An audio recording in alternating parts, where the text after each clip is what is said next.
Hey, it's Ron McLean. Welcome to Hockey Talk on the Rock. With Laura and Keith.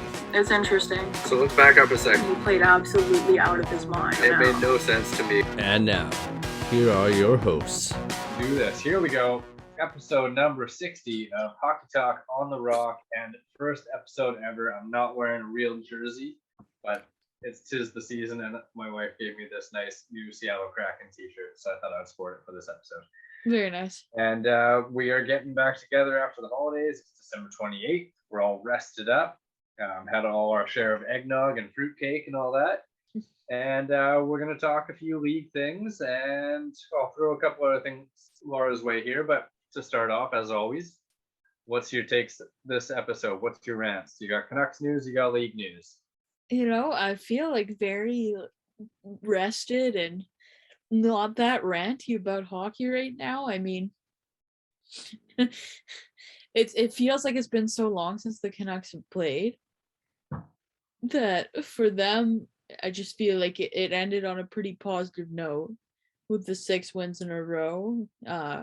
They're still undefeated technically. We'll see how things go tomorrow. I'm guessing they're going to play. There's games back on right now with, interesting lineups. Like I turned on a little bit of the Tampa Montreal game, and there's 6 or 7 guys on both teams who are like career minor leaguers. So it'll be a different feel probably to all the games right now. It's kind of interesting in a way, but it makes it hard to do fantasy hockey. That's my rant, I guess. Everyone's on the COVID list, and it's hard to know. At least it's kind of like an even playing field. Where it's true. It is pretty even. Kind of like they're all going through it. So yeah. Kind of, it's like you remember that old football movie, The Replacements, where the teams went on strike or whatever, and they brought in like you say, career minor leaguers or whatever, have their moments. Kind of feels like that. Yeah, and I don't know, I was watching a bit of the Tampa game, and Sean Day, who they talked about years ago as being this big prospect, made his NHL debut, and it was stuff like that was okay, it's kind of interesting. It must be a nice story for some of those guys. So, yeah, but yeah, again, it's been a break from Canucks hockey, from NHL hockey, and it looks like they figured things out. They're going to reintroduce the taxi squads now, which I think was needed for cap relief for those teams like St. Louis, who kept on having to not dress a player because they couldn't afford to and all that. So hopefully it kind of evens things out a little bit. I mean, I guess the other big league news, I don't know, we didn't talk about the Olympics last episode, did we? I don't think they were completely out at that point. Yeah, so I mean, that would be the big news that's happened in the last little while is that it's not surprising, but the NHL will not be going to the Olympics this year, or next year, I guess, technically. But again, it'll be interesting to see if the Olympics happen. I still think there's a chance that maybe the whole thing gets pushed back, and then we do see them. But I'm holding out hope that they do the Tokyo thing and push it back a year. Yeah. For hockey's sake, but from what I've heard, it sounds very likely they're not going to. Okay. So that's a bummer. Yeah. And then I guess in kind of a non-NHL news, a unique situation today where Team USA and the World Juniors had to forfeit the game to, was it Switzerland? Yeah. 1-0 because they had COVID within the team, and they're not taking any chances there, I guess. Yeah, and I heard that the American team is pretty mad because, I mean, obviously they're mad that they had to forfeit, but evidently both the players that tested positive are asymptomatic. And it will be interesting to see, if a bunch more of their players test positive, if they're going to have to, withdraw from the tournament. Go ahead. We'll see what happens there, right? Because it's such a small amount of time, and they only have a certain amount of players with them, so... Yeah, we'll see. I read a little bit into it about earlier on there was one player on one team that had to sit out, and then 2 players on another team that they missed a game, the preliminaries or whatever. But yeah, nothing really came from any of that. So we'll see, I guess. They did put in a rule this year that no one's gonna get relegated. So if Team USA fails to compete in the tournament and gets last, they're not going to have to go down to Yeah. make their way back. Yeah. Which was funny, but also makes sense why they did that. Yeah, for sure. For sure. Yeah, I mean, disappointing about that. Disappointing about the Olympics. At least we get the World Juniors to root on Team Canada like every year. Yeah. I mean, other than that, I didn't have a lot of league news, and then so I was going to throw a couple things at you. I was going to go through a Christmas outlook of my hot takes. Okay. All 10 plus 1 bonus, and I'll throw them at you, and you can give me either a still possible or total failure. Okay. And for fun, I went through this just before our episode to see where I was at, and it'll be interesting to see how close we rank my hot takes. Okay. So, hot take number 1 was kind of a layup. I started with McDavid will surpass 150 points. How many does he have right now? I think he's got 48. And how many games has he played? About 30. I'll give you a still possible, but it's close. It is close. I give myself still possible as well. Winnipeg will win the Central Division. I'm gonna say no, just based on the fact of where they are and like how much ground they'd have to make up basically against all divisional teams. But yeah. I went optimistic and said still possible, but they are in 5th with 7 points back. So yeah. I went still possible based on maybe the new coach without Maurice. They turn things around. I don't know. Holding out hope on that one. Yeah. Number 3, I had Podkolzin will be a Calder finalist. I'll say still possible. This is my optimistic one. It's probably a biased one, but I had to be real on this one, and I went total failure because he is 22nd in rookie scoring. So yeah. It would have to be a big second half. Totally. 4th one, which not good for me. I had Carolina will miss the playoffs. Yeah. I'm gonna say no. Total failure. Yeah, total failure. They're first in the division and second in the conference, so they would have to have a pretty horrible rest of the season. Again, I went with a layup here with Toronto. Will finally win a playoff round. Maybe not a layup, but I mean, at this point. At this point, it's still possible. Still possible. We're not in the playoff. Next one. Patrick Kane will win the Rocket Richard Trophy. Like how many goals does he have? He should have gone with Ovi. I know. He has 7 goals. Okay, I'm gonna say tied for 121st in goals. Yeah, I'm gonna say total failure on that one. Yeah, total failure. He's 16 goals back on the pace, and to make that up now looks pretty not happening. Yeah. Thatcher Demko will be a Vezina finalist. I will say still possible. I think it's unlikely, but I do think his numbers are pretty good. The Canucks. I'm gonna say it's still possible too. Yeah. I said it's still possible too. I can see him getting in the top 3 at the end of the year, depending on how the rest of the year goes. Yeah, I mean, I think right at the beginning of the year, right, like Markstrom and everyone was hyping up Shesterkin as like the kind of 2 front runners for the Vezina. But I do think that if the Canucks go on a bit of a run here and make it into the playoffs, then I think Demko will get a nod. Yeah, totally. That'd be awesome. I'd be happy to see it. Next one, Florida Panthers will win the President's Trophy. That's still possible, I would say, right? I know they went down a bit at the end. Yeah, I put still possible. They're tied 6th in the league. Okay. Only like 4 points back at first. Okay. Yeah, we'll say still possible. Edmonton will panic trade and overpay for a goalie before the end of November. Yeah, total failure. It's pretty clear cut. Next one, Carter Hart and Martin Jones in Philly will share the Jennings Trophy this year for least goals against.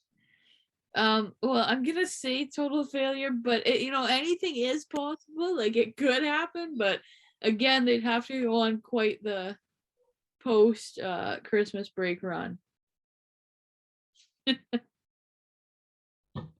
Sadly, I also went total failure because best in the league is Carolina with 62 goals against currently, and Philly is 22nd in the league with 95 goals against. Yeah. It's quite a lot of ground to Another- make up. another far-fetched one. So total failure. And the bonus one I went with, Calgary blows it all up to begin a rebuild. Yeah, I'm gonna say total failure on that one too.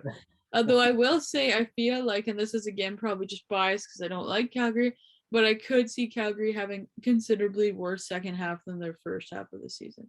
Totally. So I think we're more or less on the same page. You went optimistic on one that I didn't, and I went optimistic on Yeah. one that you didn't. But that means I could get 5 out of 11 of my hot takes still at this point. That's better than how I did last year, so you're definitely Well, ahead of it. and again, I did take a couple layups or what I thought would be. So not bad, Yeah. not bad. Yeah. The second thing I wanted to quickly touch on was Jack Eichel will play hockey soon. Yeah. Maybe not soon, but maybe like a month away. Yeah. And as everyone in the hockey world who pays attention to dorky stuff like us knows, Vegas can't afford to have him in the lineup right now. So have you heard, like, Riley Smith to New York Rangers is the biggest rumor I have heard repeatedly, mainly because Smith has a $5 million cap hit. He's going to be a UFA, and the Rangers didn't really plan properly for trading Vucinovic and have like a massive hole on the right side. Yeah. Have you heard anything else about Smith or any other possible players on Vegas? I think again the one I keep hearing is Rangers and Smith.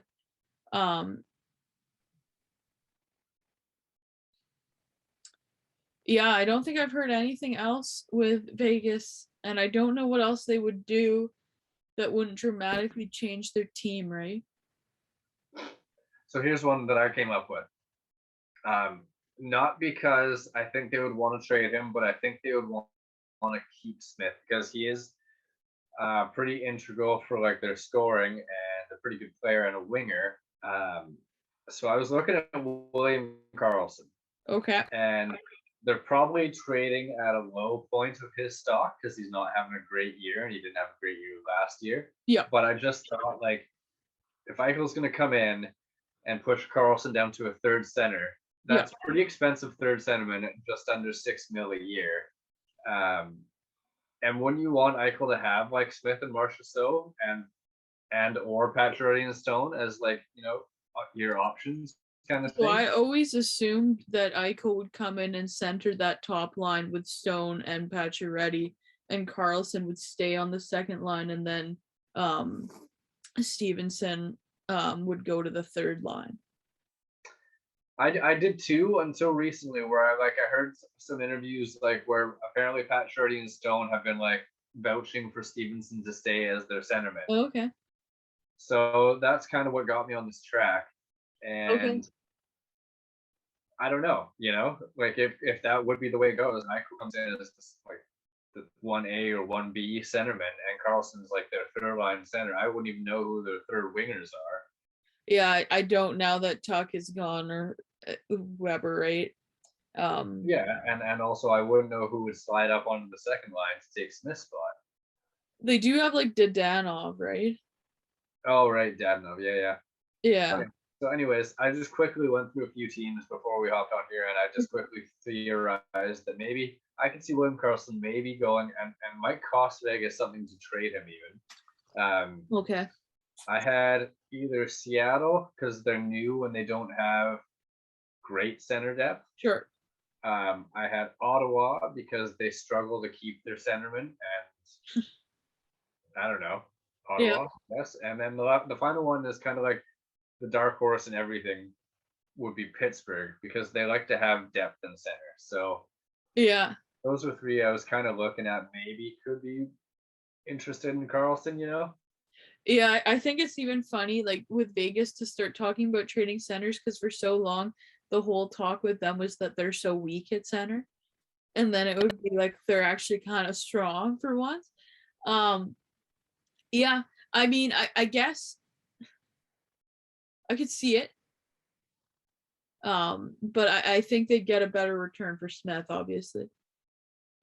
Yeah, and Karlsson does have like 6 more years on that deal or something like that, or like 5 after this season. So like we were saying, he's having a down year and a down year last year, so it would be Yeah. kind of a risk. But I mean, the change to Well, I scenery. mean, he's been hurt, right, for most of the year. Yeah, Um, and like when he went from Columbus to Vegas, the change of scenery was a good thing for him. So yeah. history repeats itself sometimes. Yeah, I mean, I could see Seattle maybe. But as you said, if he has 6 more years on that deal, then they're gonna have to give something to them to take him right now, right? Mm-hmm. Yeah. Anyways, I just wanted to theorize about that because, like I said, all I've really heard is Riley Smith is going to be out the door and it's going to be the Rangers, and I really haven't heard anything else. Yeah. That would be fun to theorize. The only other person I could think of, and this is what was talked about last year, and I don't know why they would do this, especially this year, because he's having a ridiculously good season, but would be Pacioretty. Just because the age thing? The age and the contract, right? Because he makes 7 point something. Yeah. And I mean, again, I don't get why you do it right now, because I thought, in my mind, I thought the reason you brought Eichel in was to have a number one center to play with, like, your number one wingers. But he is scoring, like, he's had a ridiculous season so far. Like, I can't remember how many goals he scored in December, but it was something insane. And that would be someone that you could sell at a high point versus Carlson, where you'd be selling at a low point. Yeah, I kind of looked at that too because he's only got 2 years left at $7 million. Yeah. And he is over 30 now. So, but again, he's playing so hot. It would be like, I think Vegas fan base would be pretty mad. Yeah, a little bit up in an uproar. So yeah, anyway. And they did talk about it last year. There was all these rumors that he was going to get traded. That's the only other reason why I would bring it up. But yeah. We will see, I guess. All right. Well, those are the only extra little tidbits I was going to throw your way for this episode to try and make it something of substance. You got anything else? No, I was just going to do maybe a little World Juniors prediction. Okay. Okay, let's predict. Let's predict like gold, silver, and bronze. Okay. You see finishing where? And I don't know, just for fun. All right. Well, I'm gonna do it just totally fly off the seat of my pants here. Yeah, I am too. It's okay. I'm gonna give Canada the gold because I feel like I would be a blasphemist if I didn't. And I'm gonna say Sweden would take silver because I like a lot of the prospects they have in this tournament. Okay. And then I'm gonna go with Russia as third. Okay. I'm gonna try and make mine a bit different than yours, just for interest's sake. I will give Finland the bronze because I don't know. We'll just go with it. And then Sure. I'll flip flop on you, and I'll say Canada gets silver for a second straight year, and Sweden takes gold. Okay. But I'd be happy if it was your way. Like I said, I wasn't expecting it, so I just randomly kind of pulled names out of the hat there. But yeah, I think Sweden. Like, I think, put it this way, I would not be surprised if Canada won for many reasons. I think they have a very good team this year. Does it make us sore losers to have last year's champion not even be in the top three for either of us, or what? Well, I mean, I think if we knew that they were for sure going to play, I'd be more confident putting the U.S. in one of those three spots. But I just don't know. Mm-hmm. Like, fair. Yeah. Not sore losers. I agree. And I mean, they did lose, like, Spencer Knight's not there. It's, yeah, I don't know. We'll see. We'll see. Yeah, there we go. Well, we'll recap that maybe next episode if that's all over by the time we do it. And if you're into it, maybe we'll judge your hot takes next time. Okay, sounds good. Right. I think they're gonna be a little bit worse than yours. I think you went a little bit spicier than I did. So we'll see. Okay. Sounds all right. good. Well, this has been our Christmas holiday edition, episode number 60 of Hockey Talk on the Rock. That's Laura and I'm Keith, and we will be back to do it again sometime in the future. Woo!